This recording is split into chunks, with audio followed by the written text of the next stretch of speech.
अस्सलाम वालेकुम। Welcome to the lecture of JavaScript. ये हमारे जावास्क्रिप्ट सीरीज़ का जो है 13 ट्यूटोरियल है और इस कोर्स में हम लॉजिकल ऑपरेटर्स सीखेंगे। आइए देखते हैं कि लॉजिकल ऑपरेटर्स होते क्या हैं और ये कितने टाइप्स के होते हैं। आपने यहाँ पे पिछले ट्यूटोरियल में देखा था कि हम कैसे इफ़ के स्टेटमेंट को रन करते हैं। ठीक है, इफ़ स्टेटमेंट में मैंने आपको बताया था कि किस तरह से आप जो है इसमें कंडीशंस को होते हो। अगर वो कंडीशंस ट्रू नहीं होंगी तो वो जो है कंडीशन रन ही नहीं होगी। अब यहाँ पे आप एक से ज़्यादा कंडीशंस को चेक करना है, 2 3 4, यहाँ एक ही जो इफ ही स्टेटमेंट के साथ यूज़ करना है, तो यहाँ पे लॉजिकल ऑपरेटर्स को यूज़ करते हो। जैसे यहाँ पे मैंने आपको एग्जांपल है, 2 कंडीशन लिखी, जब वो ट्रू होगी तो ही स्टेटमेंट चलेगा, दोनों स्टेटमेंट फॉल्स हो जाएंगे तो फिर ये आउटपुट नहीं देगा। ठीक है, यहाँ पे जो ज़रूरी नहीं है कि दोनों कंडीशंस जो हैं वो सेम होंगी। मतलब अब यहाँ पे देखो 3 तरह के लॉजिकल ऑपरेटर्स हैं। सबसे पहले लॉजिकल ऐड है, फिर उसके बाद लॉजिकल और लॉजिकल नॉट। ठीक है, अब यहाँ पे एंड लिखा होगा तो आपको 2 दफ़ा एंड जो है यूज़ करना है। अगर लॉजिकल और लिखा होगा तो 2 बार पाइप का साइन यूज़ करना पड़ेगा। ठीक है, और बैक जो आपके बैक स्पेस की के नीचे होता है। अब फिर उसके बाद लॉजिकल नॉट, जो ये जो है एक्सक्लेमेटरी मार्क यूज़ करते हैं जो कि 1 की जगह होता है। ठीक है, आइए देखते हैं इसको यूज़ कैसे करना है। यहाँ पे देखो, अगर यहाँ पे मैं लिखूंगी इफ़ कंडीशन 1, अगर ये दोनों कंडीशंस ट्रू होंगी तो फिर एंड का मतलब दोनों कंडीशंस का ट्रू होना ज़रूरी है। अगर दोनों कंडीशंस ट्रू हो जाएंगी तो ये स्टेटमेंट हो जाएगी। अगर दोनों में से एक कंडीशन जो है ट्रू हो जाएगी और दूसरी ट्रू नहीं होती, तब भी ये स्टेटमेंट नहीं चलेगी। ठीक है, ये चीज़ आ जाती है। अब यहाँ पे है लॉजिकल, और अब इस सेपरेटर में क्या आता है कि इसमें जो है देखो, run only when either one condition must be true. मतलब अगर दोनों में से एक भी ट्रू होगी तो फिर आपकी जो है ये रन हो जाएगी। अब यहाँ पे क्या आता है, लॉजिकल नोट ऑपरेटर। अगर इफ नोट आ गया, मतलब अगर आपकी बाहर आप इस तरह एक्सप्लेनेटर मार्क लगाते हो तो ये आपको पता है कि हर कंडीशन के 2 ही रिजल्ट होते हैं, या तो वो ट्रू होगा या तो वो फॉल्स होगा। अगर वो कंडीशन ट्रू है तो फिर आपका लॉजिकल ऑपरेटर उसका आंसर फॉल्स देगा, मतलब उसका रिवर्स ऑर्डर में देगा। अगर कंडीशन फॉल्स हो गई होगी तो फिर आपका लॉजिकल नॉट ऑपरेटर उसका ट्रू आंसर देगा।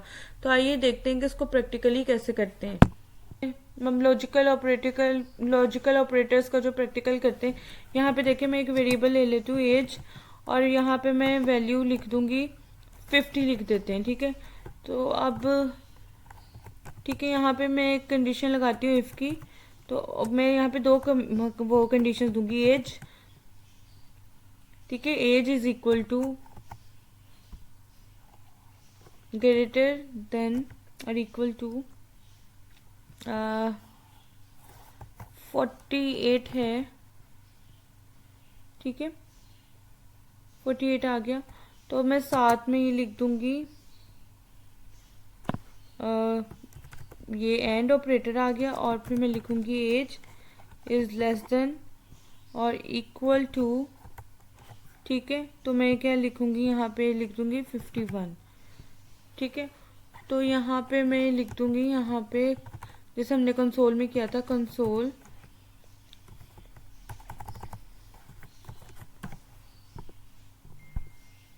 ठीक है, कंसोल डॉट लॉग लिख देते हैं, और उसके बाद यहाँ पे मैं कोई भी मैसेज लिख देती हूँ।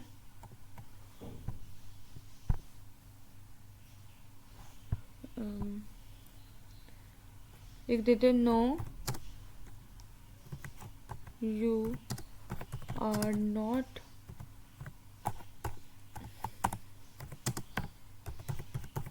एलिजिबल। मैंने फाइल को सेव किया, और अब यहाँ पे देखें कि मैं अपना कंसोल ओपन करूँगी। यहाँ पे देखें ये रन हो रहा है। ठीक है, no you are not eligible. ठीक है, यहाँ पे जो दोनों कंडीशंस जो हैं वो ट्रू हो रही हैं। ठीक है, अगर मैं इसकी जगह देखो, अगर इसकी जगह मैं 54 कर देती हूँ। ठीक है, अब देखते हैं मैसेज प्रिंट होता है कि नहीं। देखो, कोई मैसेज प्रिंट नहीं हुआ। ठीक, एज बेशक जो है 50 से ज़्यादा है लेकिन कम नहीं है। ठीक है, तो फिर दोनों कंडीशंस को जो लेफ्ट और राइट ट्रू होनी ज़रूरी है। तो इस तरह हम एंड लॉजिकल ऑपरेटर को यूज़ करते हैं। अब मैं आपको बता और ऑपरेटर को आप किस तरह यूज़ करोगे। अब यहाँ पे मैं लिखते हैं लॉजिकल लिख देते हैं। यहाँ पे मैं 2 पाइप के साइन डाल दूंगी, तो इसका मतलब लॉजिकल और ऑपरेटर। अब मैंने फाइल को सेव किया। अब यहाँ पे मैं देखती हूँ मैसेज आ गया, yes no you are not eligible. ठीक है, मतलब एक ट्रू, मतलब तब भी हो रही, मतलब एक कंडीशन फॉल्स भी है लेकिन फिर भी ये रन हो रहा है। ठीक है, यहाँ पे मैं एक एग्जांपल और लिख के दिखाती हूँ। यहाँ पे देखो, एक मैं वेरिएबल ले लूंगी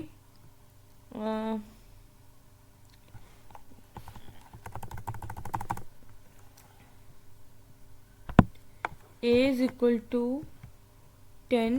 ठीक है, देन उसके बाद मैं एक और वेरिएबल ले लूंगी b इज इक्वल टू 15। ठीक हो गया। अब यहाँ पे 2 कंडीशंस लगाऊंगी।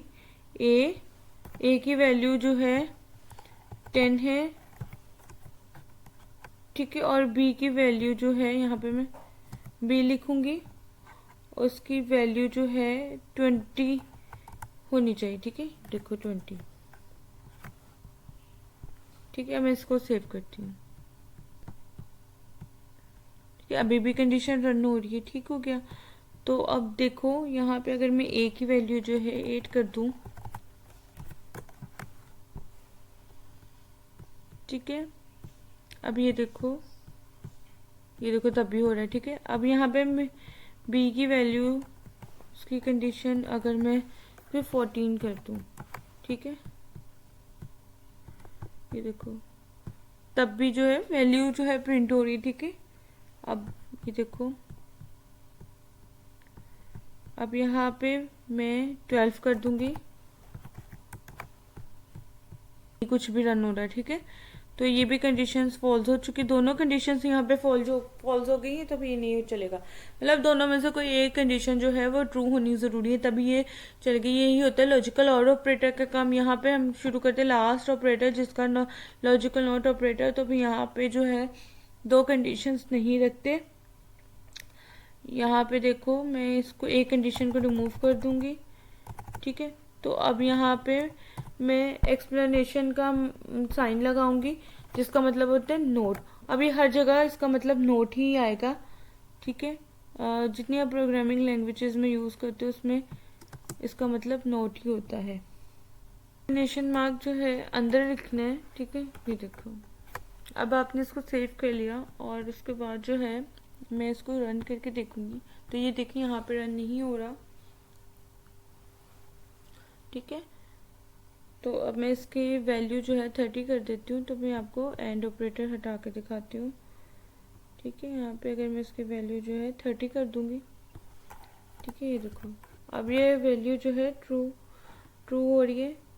ठीक है, ये देखो, तो इसका ये ना ऑपोजिट आंसर देगा।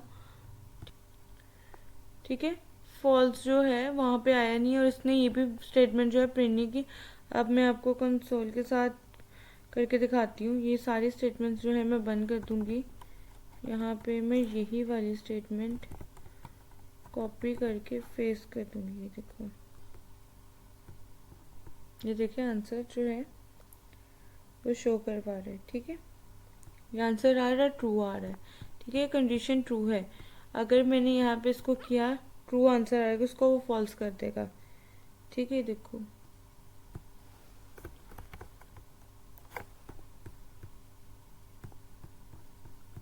उसने उसका आंसर फॉल्स कर दिया। तो ये थे हमारे 3 जो है लॉजिकल ऑपरेटर्स।